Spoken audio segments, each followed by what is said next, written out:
Hello and welcome. I've had a few media experts give me genuine, free advice over the years. Trust me, this is going somewhere relevant. I'm not going to just talk about myself, so bear with me. Of the numerous flaws many perceive with this channel, the most relevant one is, I don't chase trends, or try to appeal to a general comic book audience. Meaning, I don't make videos about the Avengers, or Deadpool, or whatever movie is coming out that month. I find as an actual fan of the medium, not someone who plays one on TV, there are many other areas to discuss. While you may give a sincere fuck about Spider-Man, I generally do not. I can't even pretend I do. I can't because I know there's more interesting work to discuss than the monthly adventures of an intellectual property. The medium is far larger than superheroes, and I think independent work has a place in that conversation. For the record, I'm not saying superheroes suck. They are worthwhile to discuss, but so is other work. This is not a slam on, well, basically every one of my contemporaries. That's not my intent, nor where I'm going. My point is, instead of being the one to make the 14th video about X-Men as a parallel to current social concerns, I prefer to discuss a piece of work or a creator that makes me enjoy comics. Bernie Mireault was one of those creators.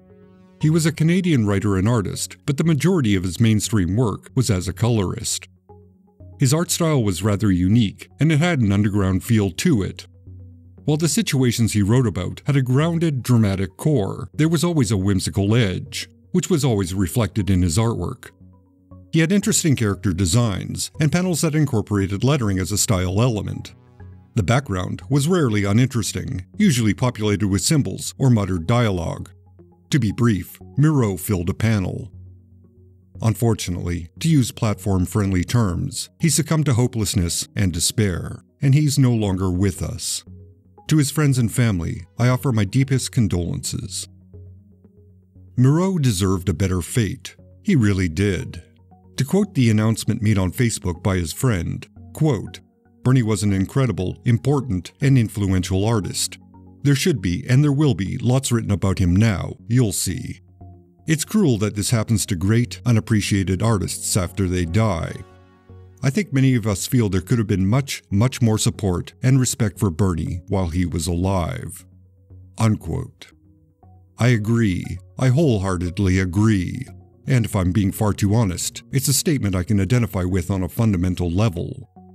There are far too many Bernie Mireaults in this medium, and there shouldn't be.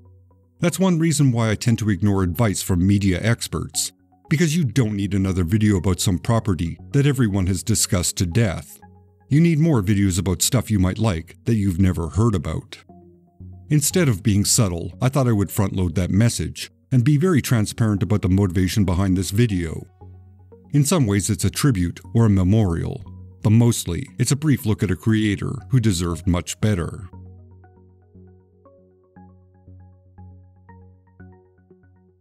Bernie Mireault did 3 pieces of work that are worth a look. In my opinion, of the 3, the first would be The Jam, Urban Adventure. This series is about the adventures of the Jam, also known as the Jammer, also known as Gordon Kirby.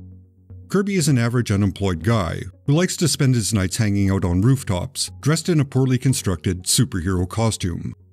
He has absolutely no powers or unique abilities, and the only thing special about him is that he thoroughly enjoys life and being a pretend superhero. The Jam is, in part, a light satire of the superhero genre.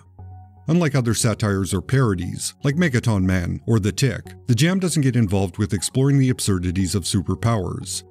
Instead, The Jam highlights what it would actually be like for an average, reasonably well-adjusted person to lurk around in a costume, and how someone like this would balance their oddball activities while maintaining a healthy relationship. There is a certain almost naive charm to the earlier stories, and the lead character is very easy to like. The situation the Jam finds himself in is quite absurd, and he knows it, but he goes along with what's happening because that's what a hero would do. For the record, at the time of this writing, the collected Jam Urban Adventures is available on Amazon at a reduced price.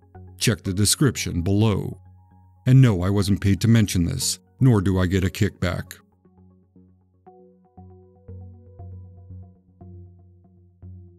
The next piece is the Brian Lee sung portion of the Grendel saga by Matt Wagner. In 3 very tight issues, we witness the character's mental state deteriorate. He begins at a low point, having recently lost Christine Spar, and his life spirals downwards until he accepts, then rejects, the role of Grendel. In some ways, with Mireault's involvement, this reads like a brief, dark version of The Jam. Mireault's artwork perfectly captures the mood of the story and the mental state of the lead character. It is both tight and intense. And the environments feel claustrophobic. The word balloons of irrelevant text litter the city, making the panels feel cluttered and busy. When the action takes place outside, it feels like a walk down a crowded city street. Brian's mental erosion is always on display in Mireault's artwork. There is no doubt the character is in a dark place and about to surrender completely to that darkness.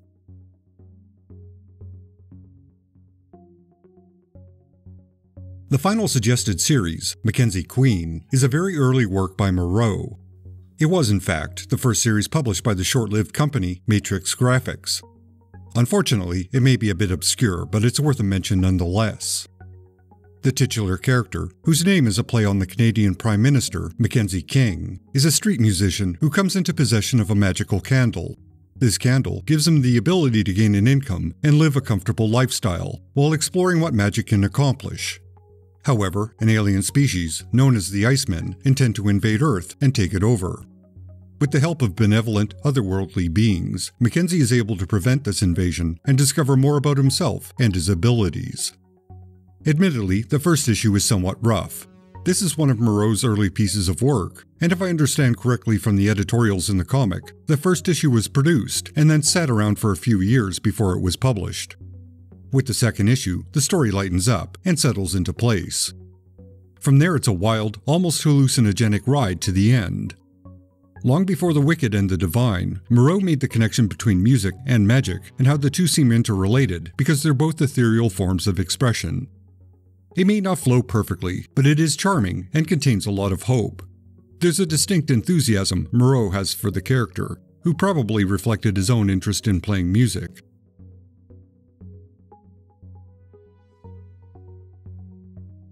It's likely Mireault's most well-known piece is from Secret Origin Special No. 1 from 1989.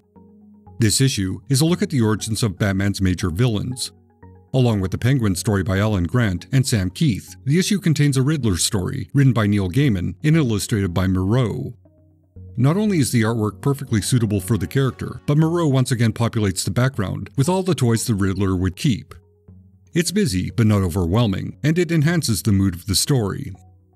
The title page itself is a 6-tiered, locked door that is opened but remains locked, which again represents where the story will go in the preceding pages.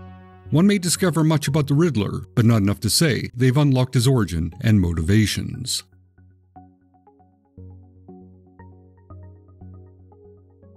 Finally, there is Dr. Robot.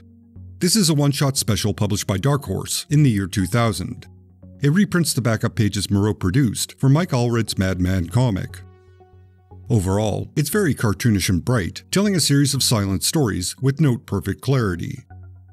The premise is easy to explain. Dr. Robot is a kindly scientist who fights bad guys using a large robot. These are vignettes that are simple and sweet, with the sense they could have been a B-movie serial back in the 1940s. It may be an issue that breezes by, but it will leave you with a smile on your face. It's simply adorable. In many ways, Mireault's work speaks for itself. It needs very little elaboration by your humble narrator. In general, The Jam Urban Adventure exemplifies Mireault's approach to the medium. It's a bit busy in places, much like the artwork itself, but it's also easy to grasp. Overall, there's an enthusiasm and charm to what Mireault put on every page. It's what made his work appealing.